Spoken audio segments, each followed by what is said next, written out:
ভাল লগা অনুভৱ এটি নিজতেই থোৱা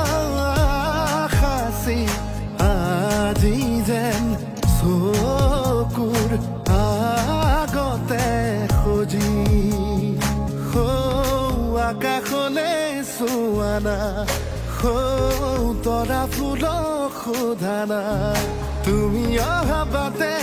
সুবাসৰে ৰজনী গন্ধ